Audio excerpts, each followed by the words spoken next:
हाय friends, मैं हूं Manav. Welcome to movie shuvi. दोस्तों, आज एक नई मूवी रिलीज हुई है जिसका नाम है अवेक। नेटफ्लिक्स के ऊपर रिलीज हुई है और ये पोस्ट एपोक्लिप्स की कहानी है। अब इस एपोक्लिप्स की जो कहानियां होती हैं उसका एक स्पेसिफिक ऑडियंस होता है जिसको थ्रिल चाहिए होता है और जिसके अंदर बहुत ही तगड़ी फाइटिंग स्पिरिट होती है, जो किसी भी सिचुएशन से बाहर आने की कोशिश करते हैं। तो दोस्तों, इसके अंदर भी एक बहुत ही इंटरेस्टिंग सी कहानी है और उस कहानी में हम देखते हैं दोस्तों कि समथिंग हैज़ हैपेंड। अब वो समथिंग मैं आपको बताऊंगा नहीं, वो समथिंग आपको डिस्कवर करना है मूवी के अंदर, जिसकी वजह से इलेक्ट्रिसिटी और इलेक्ट्रॉनिक डिवाइसेस बंद हो जाते हैं और एक कुछ इम्पैक्ट होता है ह्यूमंस के ऊपर, जिसकी वजह से वो सो नहीं पा रहे हैं। आप भी इमेजिन करिए कि अगर आपको 2 दिन सोने को ना मिले तो आपकी आंखें लाल हो जाएंगी और आप बौखला उठेंगे, और अगर मैं आपको 4 दिन 5 दिन और 6 दिन 7 दिन ना सोने दूं तो आप बिल्कुल ज़ॉम्बी जैसी हरकतें करने लग जाओगे, आपका सर फटने लगेगा और इवेंचुअली पीपल विल डाई। तो ऐसी ही कुछ सिचुएशन बन जाती है इस सिटी के अंदर। बट एक छोटी सी होप मिलती है हमारे प्रोटैगनिस्ट के द्वारा। जो प्रोटैगनिस्ट है दोस्तों वो है जो कि एक सोल्जर है। उसकी बेटी Matilda is able to sleep in the city and she is the hope. अब क्योंकि अगर इस तरीके का कोई इंसान है जो कि सो पा रहा है और बाकी पूरी सिटी सो नहीं पा रही है, तो ऑब्वियसली कोई ना कोई लोग उसके पीछे पड़ जाएंगे ताकि ये समझ में आ पाए कि मटिल्डा सो क्यों पा रही है।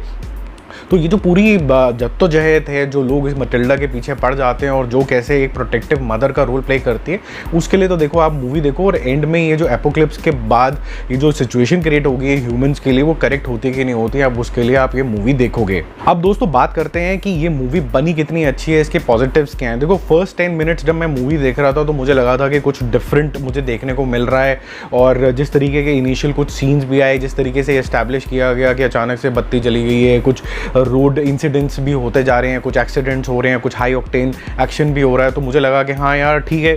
But irony of the story दोस्तों यहाँ पर ये है कि वहाँ पर कैरेक्टर सो नहीं पा रहे हैं, लेकिन अगर आप 30 मिनट इस मूवी को देख लोगे तो मेरी गारंटी है कि आप सो जाओगे, क्योंकि इसकी सबसे बड़ी प्रॉब्लम है कि इट लैक्स इंटेंसिटी। जैसे मैंने बोला कि पोस्ट एपोक्लिप्स की जितनी भी मूवीज़ होती हैं वो इस तरीके की ऑडियंस होती है जिनको हाई ऑक्टेन चीज़ चाहिए होती है, जिनको इंटेंसिटी चाहिए होती है, थ्रिल चाहिए होता है, फाइटिंग स्पिरिट चाहिए होती है, और सबसे इंपॉर्टेंट चाहिए होता है पर्पस और इमोशंस। और यहाँ पर दोस्तों काफ़ी सारी चीज़ें हमें मिसिंग लगी। हमें इंटेंसिटी बिल्कुल नहीं लगी कि ये हो रहा है तो क्यों हो रहा है, क्योंकि हमारे को बैक स्टोरीज भी नहीं समझाई जाती हैं। बहुत सारे जो क्वेश्चंस हैं वो अनआंसर्ड रह जाते हैं। फॉर एग्जांपल, ये जो पूरी बत्ती चली गई है, इलेक्ट्रॉनिक डिवाइसेस बंद हो गए हैं, लोग क्यों नहीं सो पा रहे हैं, बहुत हद तक ये चीज़ें एक्सप्लेन नहीं की जाती हैं। और जो हमारे मेन लीड्स भी हैं जैसे जो और मटिल्डा भी, उनकी जो इक्वेशन है उसको भी ढंग से समझाया नहीं गया। उनकी बैक स्टोरीज भी हमें ज़्यादातर समझ में आती नहीं है, क्योंकि उनकी बैक स्टोरी हमें ढंग से समझ नहीं आती है तो करंट सिचुएशन में वो क्या चॉइसेस लेते हैं वो हमें समझ में बिल्कुल भी नहीं आते हैं। डायलॉग्स बहुत फालतू से हैं तो आपको ज़्यादा मज़ा आएगा नहीं। बीच बीच में एक्शन आता रहता है, लेकिन एक्शन के साथ प्रॉब्लम ये है कि एडिटिंग बहुत ज़्यादा पुअर है। तो कोई नया कैरेक्टर आ जाएगा, कोई नया सीन आ जाएगा और बीच में वो कट के चला जाएगा, फिर उसकी रेलेवेंस आने वाले सीन्स में बिल्कुल भी नहीं होगी। तो आप सोचोगे यार ये हुआ क्या, मतलब अचानक से आए भाई साहब और चले गए, ऐसा हो क्यों रहा है। दूसरा, मुझे एक और खामी दोस्तों इस मूवी के अंदर ये लगी कि जो इसकी हिंदी डबिंग है, वो उसकी जितनी भी वॉइस ओवर आर्टिस्ट हैं वो वही वॉइस ओवर आर्टिस्ट हैं जो कि हु किल्ड सारा के थे। तो मैं जब सुन रहा था तो मुझे ऐसा लग रहा था कि मैं अगर आंखें 2 मिनट के लिए बंद कर लूँ तो हु किल्ड सारा के कैरेक्टर्स को मैं सुन रहा हूँ, लेकिन मूवी तो कोई और चल रही है। और हु किल्ड सारा आपको पता है कि काफ़ी ज़्यादा इंगेजिंग सीरीज़ थी, बट ये मूवी जो है अवेक, ये इतनी ज़्यादा इंगेजिंग नहीं रही। तो ओवरऑल बेसिस पे मैं बोलूँगा कि एक अच्छा कॉन्सेप्ट था जिसके अंदर लोग सो नहीं पा रहे हैं, हमने पहले देखा नहीं है। बट जो इसका ट्रीटमेंट है वो काफ़ी ज़्यादा ढीला है, ग्रिपिंग नहीं है, तो आपको स्लो भी लगेगी बीच बीच में, क्योंकि सीन्स जो हैं जिसमें हाई इंटेंसिटी होनी चाहिए, जिसके अंदर आपको थ्रिल आना चाहिए, वो आएंगे और अचानक से चले जाएंगे और फिर लंबे लंबे डायलॉग्स आ जाएंगे जिसका कोई मतलब नहीं है।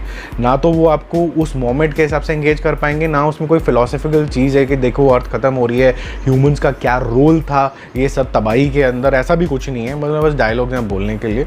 तो अगर आप इस मूवी को स्किप भी कर दोगे अवेक को, तो ऐसा कुछ नहीं है कि आप कोई मूवी बहुत अच्छी बनी थी जो आप मिस कर जाओगे। बेटर है कि आप 2 घंटे लगा के 2 एपिसोड ऑफ लुकी देख लो, वो ज़्यादा बेटर सीरीज़ है। So until next time, take good care of yourself. और अगर नींद नहीं आ रही है तो ये मूवी देख लेना। Bye bye.